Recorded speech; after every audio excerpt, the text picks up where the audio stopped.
Hello hi जय जगन्नाथ पिला माने केमिति अछ आशा करछि बहुत ही भलरे थिबो। तृतीय श्रेणी वृत्ति परीक्षा मानसिक दक्षता बा बौद्धिक ज्ञान जहाको कहि परिबो। तो तार आज आम केतेटा क्वेश्चन आंसर डिस्कस करिबा। प्रथम क्वेश्चन कहिला तुम बापांकर भौणी तुम मांकर कोण हेबे।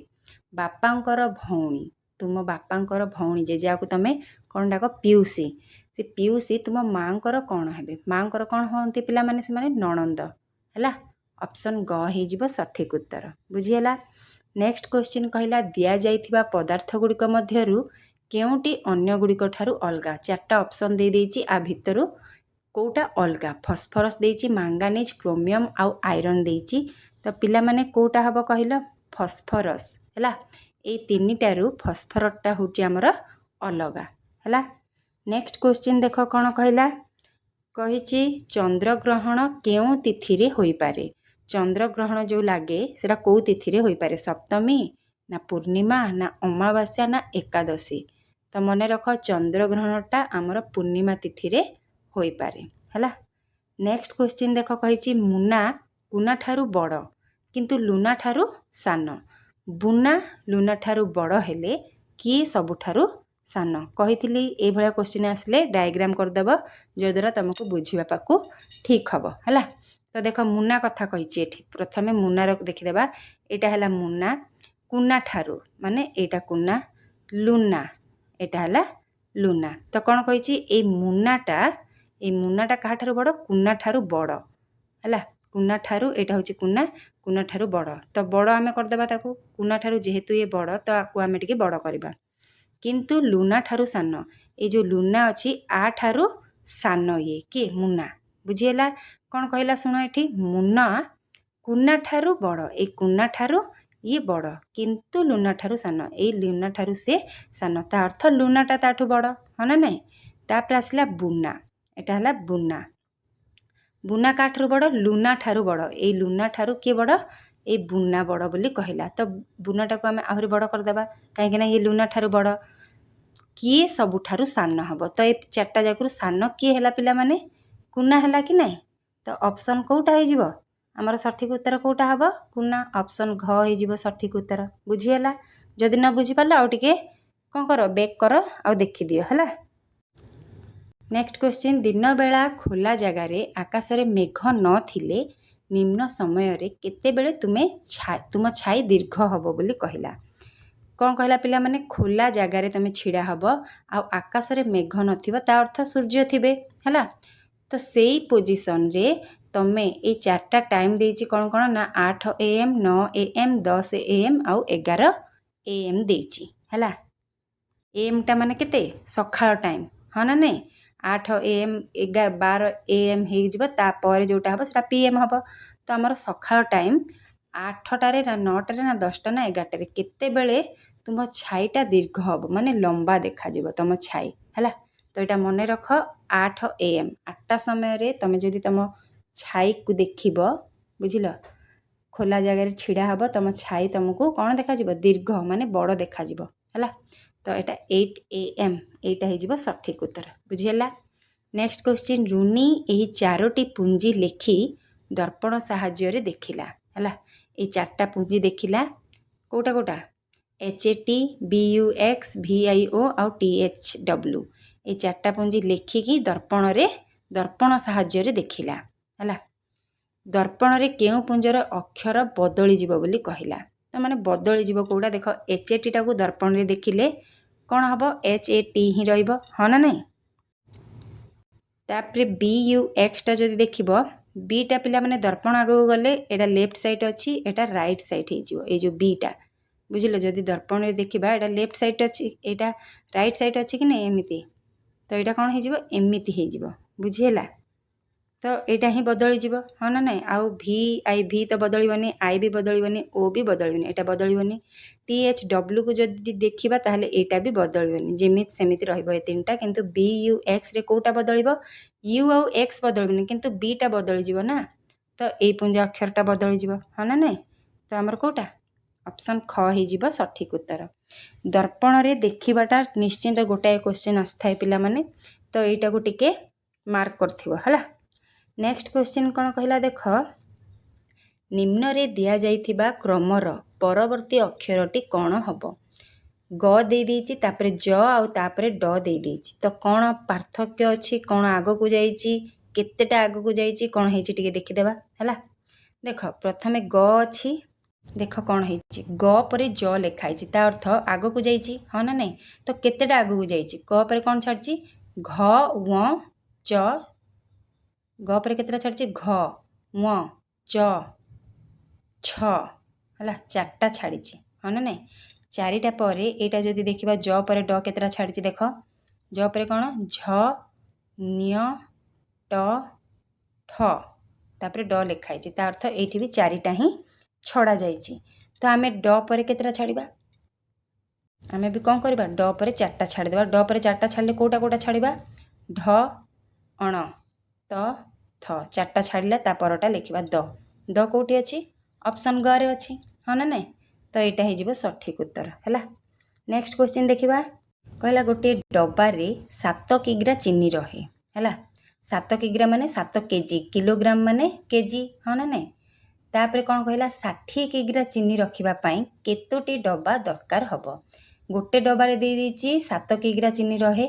ତ ଆମେ କ'ଣ କରିବା ନା 60 କିଗ୍ରା ଯଦି ଚିନି ରଖିବା ତାହେଲେ ଆମକୁ କେତୋଟି ଡବା ଦରକାର ହେବ? କ'ଣ ହେବ ପିଲାମାନେ? ଏଇଟା ହରଣ ହେବ ନା ନାହିଁ? ତ ହରଣ କର, 60କୁ 7ରେ ହରଣ କର, କେତେ ହେବ? କେଉଁଠି ଅଛି? ତ ଆମେ କ'ଣ କରିବା? ହରଣ କରିବା। 7କୁ ଯଦି ଆମେ 60ରେ ହରଣ କରିବା ତାହେଲେ 7 ଅଷ୍ଟା 56 ଅଛି, ହଁ ନା ନାହିଁ? ତ 60ରୁ 56 ଗଲେ କେତେ? 4। 8ଟା ଡବାରେ ରଖି ସାରିଲା ପରେ ଆହୁରି ଆମର କ'ଣ? 4 କେଜି ବଞ୍ଚିଯିବ। ତ ଯଦି ଆମେ 8 ନ ନେଇକି 8ରେ 1 ମିଶେଇକି 9 ନେବା ହେଲା, ଯଦି ଆମେ 9 ନେବା ତାହେଲେ ଆମର 60 କେଜି ଚିନି ପୁରା ରହିଯିବ, ହଁ ନା ନାହିଁ? ତ ଏଠି କେଉଁଟା ଉତ୍ତର ହେବ?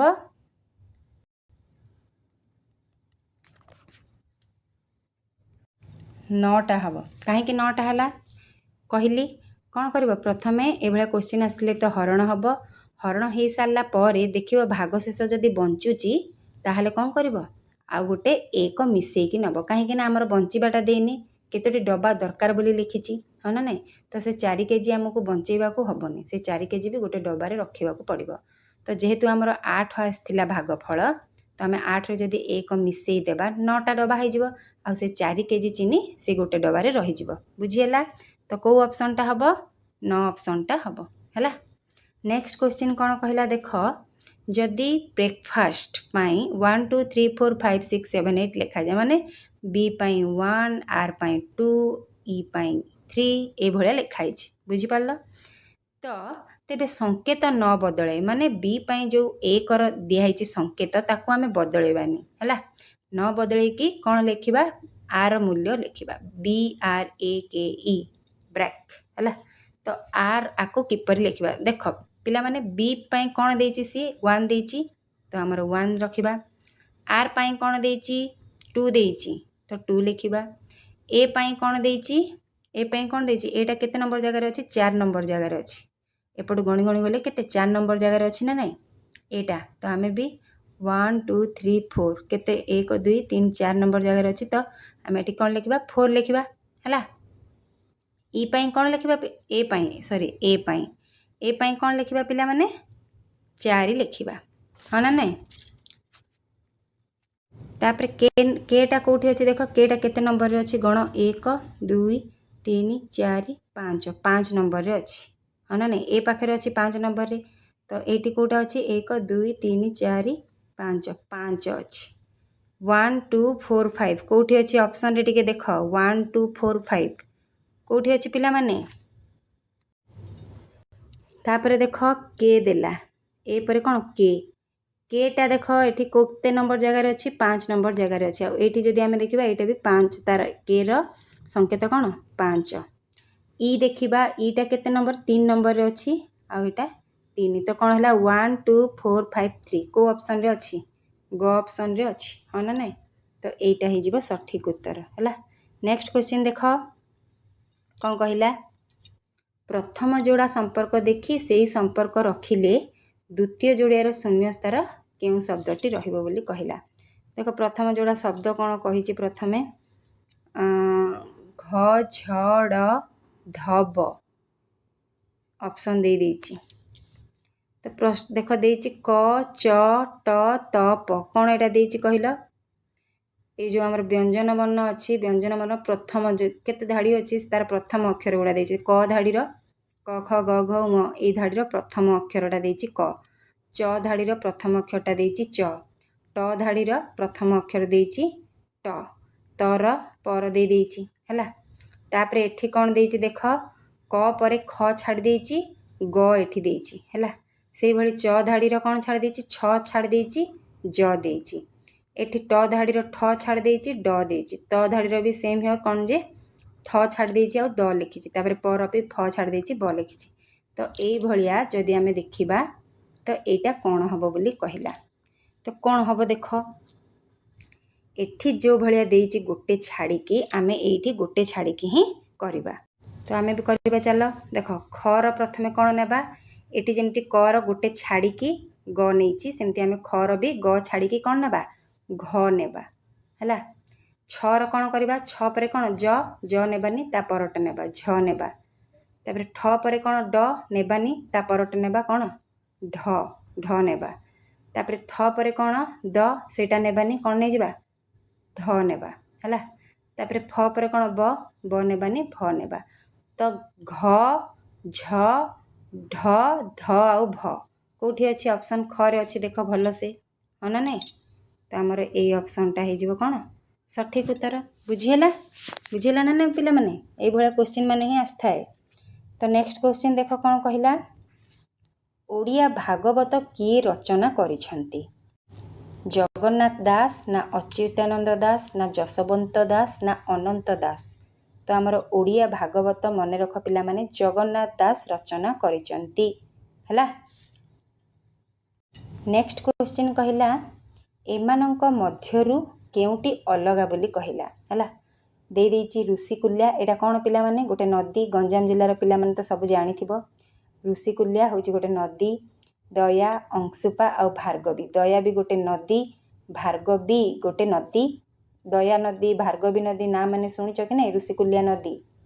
ତ ଏଇ ଋଷିକୁଲ୍ୟା, ଦୟା, ଭାର୍ଗବୀ ହେଉଛି ତିନୋଟି ନଦୀ। ଅଂଶୁପାଟା ଆମର କ'ଣ ହ୍ରଦ, ଜାଣିଛ ନା ନାଇଁ? ଅଂଶୁପା ହ୍ରଦ, ଚିଲିକା ହ୍ରଦ।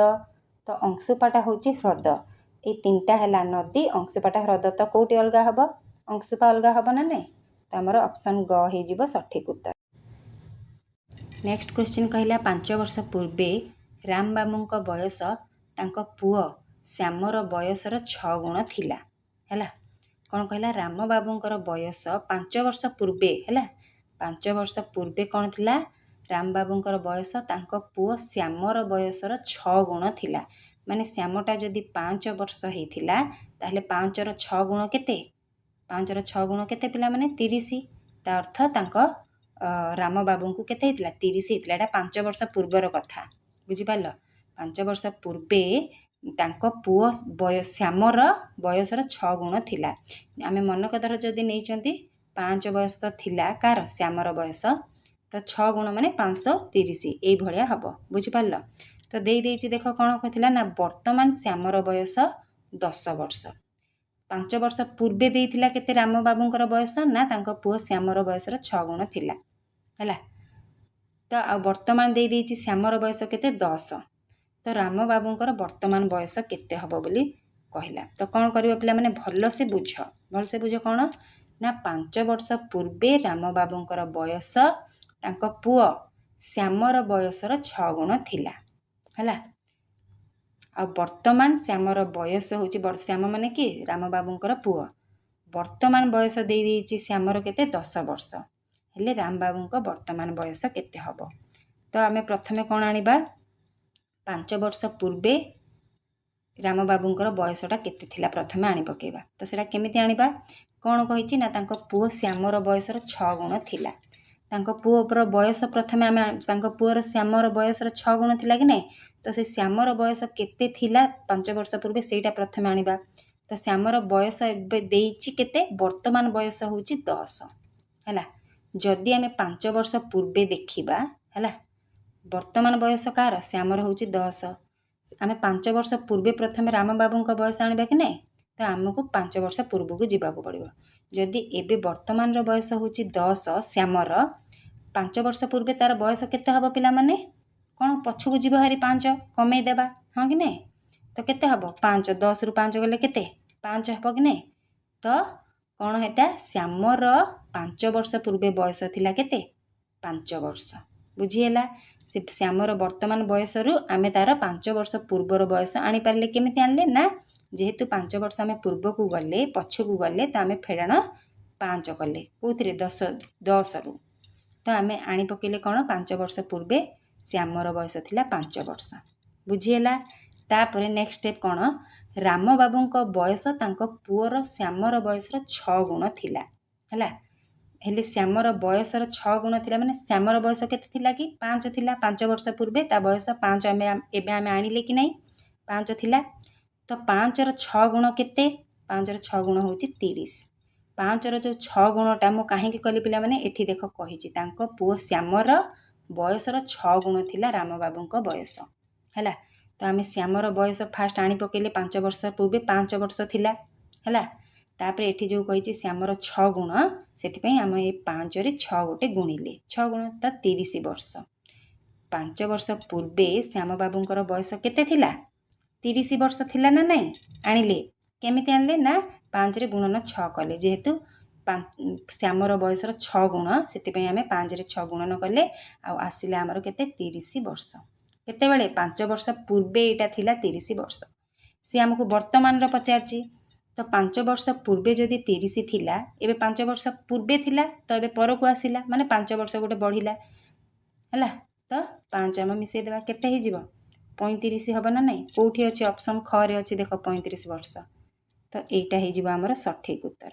ବୁଝିହେଲା? ବୁଝିହେଲା ନା ନାହିଁ ପିଲାମାନେ? ଏଇଟା ଟିକେ ବେକ୍ କରି ନହେଲେ ଆଉ ଥରେ ବୁଝିଦିଅ। ହେଲା, ନେକ୍ସଟ କ୍ୱେଶ୍ଚିନ୍ କହିଲା, ପାର୍ଶ୍ୱସ୍ଥ ଚିତ୍ରରେ କେତୋଟି ତ୍ରିଭୁଜ ଅଛି? କେତେଟା ତ୍ରିଭୁଜ ଅଛି ଗଣିବା ପିଲାମାନେ? ଦେଖ, ପ୍ରଥମେ ହେଲା ଏଇଟା ପୁରାଟା, ହେଲା 1, ତାପରେ ଏଇଟା ଗୋଟେ, ହଁ ନା ନାହିଁ? 2, ତାପରେ ଏଇଟା ଗୋଟେ 3, ତାପରେ ଏଇଟା ଗୋଟେ 4, ତାପରେ କେଉଁଟା ହେବ କହିଲ? ଏଇଟା ଗୋଟେ ହେବ 5, ହଁ ନା ନାହିଁ? ତାପରେ ଏଇଟା ଗୋଟେ ହେବ 6। ତ ଟୋଟାଲ କେତେଟା ତ୍ରିଭୁଜ ହେଲା? 6ଟି ହେଲା। ତ ଏଇ ଅପସନ୍ଟା ହେଇଯିବ ସଠିକ୍ ଉତ୍ତର। ହେଲା, ନେକ୍ସଟ କ୍ୱେଶ୍ଚିନ୍ କହିଲା, ଗୋଟେ ବ୍ୟାଗ୍ର ଦାମ ସହିତ 3ଟି ଚପଲର ଦାମ ସମାନ। ଗୋଟେ ବ୍ୟାଗ୍ ସହିତ 3ଟା ଚପଲର ଦାମ ସମାନ କହିଛି। ହେଲା, ସେହିପରି 4ଟି ବହିର ଦାମ ଗୋଟିଏ ବ୍ୟାଗ୍ର ଦାମ ସହିତ ସମାନ। ଭଲସେ ବୁଝ ପିଲାମାନେ, ଗୋଟେ ବ୍ୟାଗ୍ର ଦାମ ସହିତ 3ଟି ଚପଲର ଦାମ ସମାନ, ଆଉ ଗୋଟେ ବ୍ୟାଗ୍ ସହିତ 4ଟି ବହିର ଦାମ ବି ସମାନ।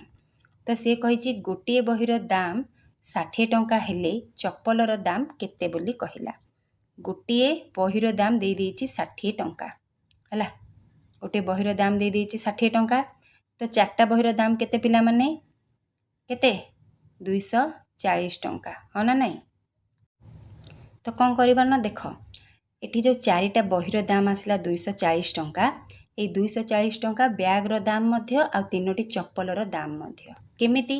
ଦେଖ, ସେ କହିଛି ଗୋଟିଏ ବ୍ୟାଗ୍ର ଦାମ ସହିତ 3ଟି ଚପଲର ଦାମ ସମାନ, ଆଉ 4ଟି ବହିର ଦାମ ସମାନ। ତ 4ଟି ବହିର ଦାମ ସମାନ ମାନେ କେତେ? 200 କେତେ ଆସିଲା? 240 ଯେଉଁ ଆସିଛି, ଏଇଟା 3ଟି ଚପଲର ଦାମ ବି ସେଇ 240, ବ୍ୟାଗ୍ର ଦାମ ବି ସେଇ 240। ବୁଝିହେଲା? ତ ତମେ ଜାଣିଦେଲ କେତେ? 240 ହେଲା 4ଟା ବହିର ଦାମ, ଆଉ 3ଟି ଚପଲର ଦାମ ମଧ୍ୟ 240, ଆଉ ଗୋଟେ ବ୍ୟାଗ୍ର ଦାମ ମଧ୍ୟ ସେଇ 240, ମାନେ ସମାନ ସବୁ। ହେଲା, ତ 3ଟି ଚପଲର ଦାମ ବି 240 ନା ନାହିଁ ପିଲାମାନେ? ଆମକୁ ଗୋଟେ ଚପଲର ଦାମ ପଚାରିଛି, କ'ଣ?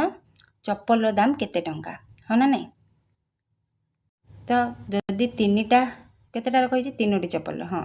ଯଦି 3ଟି ଚପଲର ଦାମ 240 ଟଙ୍କା, ତାହେଲେ ଚପଲର ଦାମ ଆମେ କେମିତି ଆଣିବା? କ'ଣ କରିବା? 3ଟି ଚପଲର ଦାମ କି ନାହିଁ? ତ 3ରେ ଆମେ ହରଣ କରିବା। 240ଟା କେତେ? 3ଟି ଚପଲର ଦାମ, ତ ଆମେ 3ରେ ଯଦି ହରଣ କରିଦେବା, ତାହେଲେ ଚପଲର ଦାମ ପଳେଇ ଆସିବ। ହେଲା, ତ 3ରେ ହରଣ କର, 3 ଅଷ୍ଟା କେତେ? 24, 24ରୁ 24 ଗଲେ 0, 0 ଓହ୍ଲେଇଲା, କେତେ ଟଙ୍କା ହେଲା? 80 ଟଙ୍କା। କେଉଁଠି ଅଛି ପିଲାମାନେ 80 ଟଙ୍କା? ଏଇଠି ଅଛି, ହଁ ନା ନାହିଁ? ବୁଝିହେଲା ନା ନାହିଁ? ଯଦି ବୁଝିପାରିଲ ଲାଇକ୍ ଗୋଟେ କରିଦିଅ ପିଲାମାନେ, ଆଉ ଯଦି ନ ବୁଝିପାରିଲ ପ୍ଲିଜ୍ ବେକ୍ ଟିକେ କରିକି ଦେଖିଦିଅ। ହେଲା। नेक्स्ट क्वेश्चन कहला तुम श्रेणीर किछि पिला धाड़ी रे ठिया हेले रानू ठीक मझीरे ठिया होइतिला हला भल से बुझ न बुझी पाले नेक्स्ट आउ थे पढ़ तुम श्रेणीर किछि पिला धाड़ी रे ठिया हेले हला रानू कौन है ठीक मझीरे ठिया है यहाँ हूँ रानू ये पूरा ठीक मझीरे ठिया है तुम्हें गणी देखिल रानू ऊनविंश स्थान रे ठिया होइछि तुम्हें कौन कल एमती गणी गणी गल जे रानूटा केते जगार ठिया होइछि ऊनविंश ऊनविंश माने केते पिला माने ऊनविंश माने केते 19 हाँ ना नहीं तो 19 रे 19 नंबर रे से ठिया होइछि तेबे धाड़ी रे केते पिला थिले से पूरा मझीरे छिड़ा होइछि कि रानू ता अर्थ एपटे जेते पिला थिबे एपटे भी सेते पिला थिले ये जदि 19 नंबर जगार रहिला तो एपटे केतेटा पिला अछि एटा 19 नंबर ता अर्थ एटू 18 हैला 19 रो पूर्ववर्ती कि 18 ता अर्थ एठी 18 अछि आ ता परे भी से 18टा ही थिबो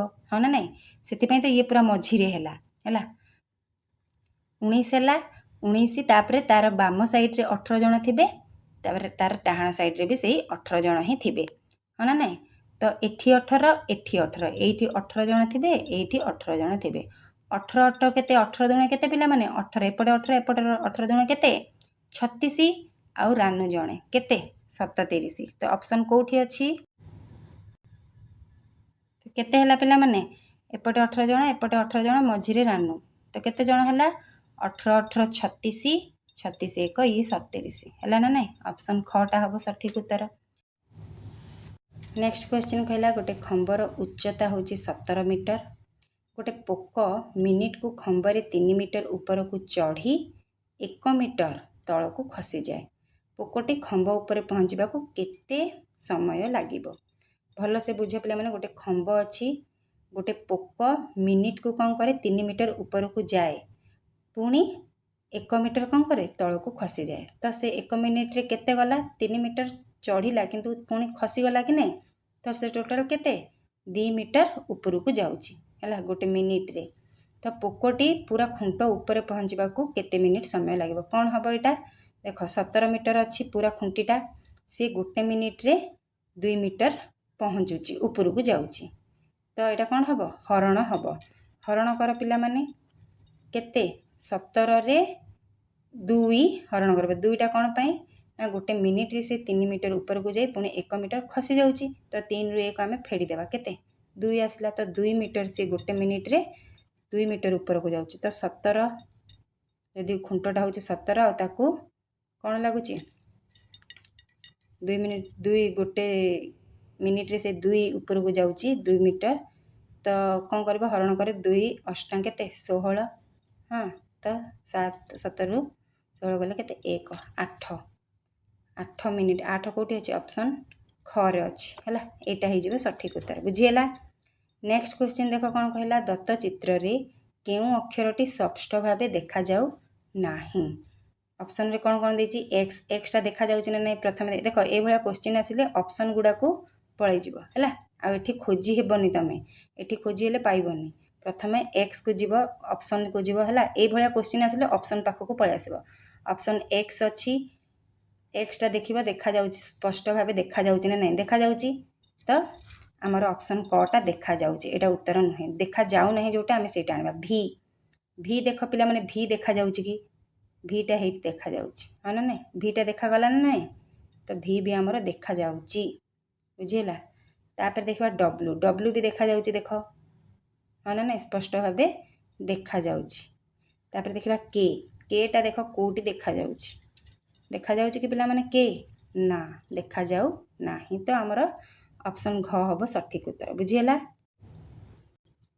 तापर एठी दिया जाइछि गोटे चित्र हला ए चित्रटा एटा दिया जाइछि किपरि देखा जिवो कोठी दर्पण रे ए चित्रटा केमिति देखा जिवो ऑप्शन क रे जोटा अछि सेटा देखा जिवो ना ख रे अछि सेटा देखा जिवो ना ग रे अछि ना घ रे अछि कोटा अछि कहलो टिके भलो से मार्क कर देख कोटा तुमको लागुछि कोटा हबो दर्पण रे देखिले कोटा हबो कहलो देखी कोटा हबो कौन लगुच तुम मानक कोटा हबो बोली ऑप्शन कटा हबो हैला एटा हे जिवो उत्तर बुझीगला बुझिल कि नहीं पिला माने टिके भल से गौर से देख उत्तर एटा ही हबो हैला।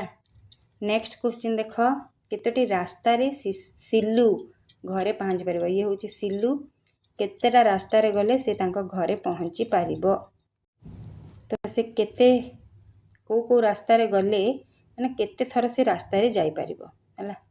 ଏମିତି ଯିବ ଦେଖ ହେଲା, ତାପରେ ଏମିତି ଯିବ, ତାପରେ 1 ହେଲା। ତାପରେ ସେମିତି ହିଁ ତମେ କରି କରି ଯାଅ କେତେ ଥରରେ ସେ ଯାଉଛି। 2 ହେଲା, ତାପରେ ଆଉ କେମିତି ଯିବ 3 ହେଲା, ତାପରେ ଆଉ କେମିତି ଯିବ 4, ତାପରେ ଏମିତି ଆସିକି ବି ଯାଇପାରିବ। ତାପରେ ଏମିତି ଯାଇକି ବୋଲେ ତ ଯେଉଁଟା ଏରୋ ଚିହ୍ନ ଦେଇ ଯାଇଛି ସେଇଥିରେ ସବୁ ସେ ଯିବ। ତ କେତେ ଥର ଯିବ ମୁଁ ତୁମକୁ ଆନ୍ସର୍ କହିଦେଉଛି। 9 ଥର ଯିବ ସିଏ। ତୁମେ ଟିକେ ଏଇ ଡାଇଗ୍ରାମଟା 9 ଥର କେମିତି ଯିବ ସିଏ କେଉଁ ରାସ୍ତାରେ, ଯେମିତି ଯେଉଁ ଏରୋ ଚିହ୍ନ ଦେଇଛି ସେଇଭଳିଆ ରାସ୍ତାରେ ସେ ଯିବ, ବୁଝିଲା। ତ 9 ଥର ସେ ଯାଉଛି ନା ନାହିଁ ଟିକେ ଦେଖିଦେବ, ବୁଝିପାରିଲ। ମୁଁ ତୁମ ଉତ୍ତର କ'ଣ କହିଦେଲି ଯେ ସେ 9 ଥର ଯାଏ। କେମିତି ଯିବ ଟିକେ ନିଜେ ଦେଖିଦେବ ହେଲା। ଦେଖ ଏଠି ଚିତ୍ର ଦେଇଛି ଆଉ ପରବର୍ତ୍ତୀ ଚିତ୍ର କ'ଣ ହେବ କହିଛି, ଭଲସେ ଗର କର। ଏଇଟା ଏଇ ଯେଉଁ ଏରୋଟାକୁ ଚିହ୍ନ କର ହେଲା। ବୃତ୍ତ ତ ସବୁଥିରେ ଅଛି, ଏରୋକୁ ମାର୍କ କର। ଏରୋଟା ତଳକୁ ମୁହଁ କରୁଛି, ତାପରେ ବାମକୁ ଗଲା, ତାପରେ ଉପରକୁ ଗଲା, ତାପରେ ଡାହାଣକୁ ଗଲା। ତ ଏଇଠି କ'ଣ ହେବ, ତଳକୁ ପୁଣି ଆସିବ, ହଁ ନା ନାହିଁ। ତ ତଳକୁ କେଉଁଠି ଅଛି, ଅପସନ୍ କରେ ଅଛି। ତ ଆମର ଏଇଟା ହେଇଯିବ ସଠିକ୍ ଉତ୍ତର, ବୁଝିହେଲା। ନେକ୍ସଟ କ୍ୱେଶ୍ଚିନ୍ ଦେଖ କ'ଣ କହିଛି। ତ ନେକ୍ସଟ ଦେଖ ଏଠି ପରବର୍ତ୍ତୀ ଚିତ୍ରଟି କ'ଣ ହେବ ବୋଲି କହିଲା। କ'ଣ ହେବ ଦେଖ, ଏଠି ତ୍ରିଭୁଜ ଦେଇଛି, ତ୍ରିଭୁଜର ଲେଫ୍ଟ ସାଇଡ଼୍ରେ ଗୋଟେ ବିନ୍ଦୁ ଦେଇଛି, ହଁ ନା ନାହିଁ। ତାପରେ ସେମ୍ ଚିତ୍ର ଏପଟେ ଦେଇଛି। କ'ଣ ହେଇଥିଲା, ଏଇଟା ଏମିତି ଯାଇଥିଲା, ତାପରେ ଏମିତି ଆସିଲା, ତାପରେ ଏଇଟା ଏମିତି ଯାଇଛି। ତାହେଲେ ଏଇଟା କ'ଣ କେମିତି ହେବ, ଖଟା ହେବ ନା ନାହିଁ। ତାର ଦେଖ ଏଇଟା ଭିତରେ ଯାଇଛି କି ନାହିଁ। ତ ଏଇଟା ଯଦି ଆମେ ଏଇଟା ରଖିବା ତାହେଲେ ଯାଇକି ଆମର ସଠିକ୍ ଉତ୍ତର ହେବ। ତ ଅପସନ୍ ଖଟା ହେଇଯିବ ସଠିକ୍ ଉତ୍ତର ହେଲା। ଭିଡ଼ିଓ ଭଲ ଲାଗିଲେ ନିଶ୍ଚୟ ଗୋଟେ କମେଣ୍ଟ ଦେଇଦିଅ ଆଉ ଲାଇକ୍ ଗୋଟେ ନିଶ୍ଚୟ କରିଦିଅ। ରହୁଛି, ଜୟ ଜଗନ୍ନାଥ।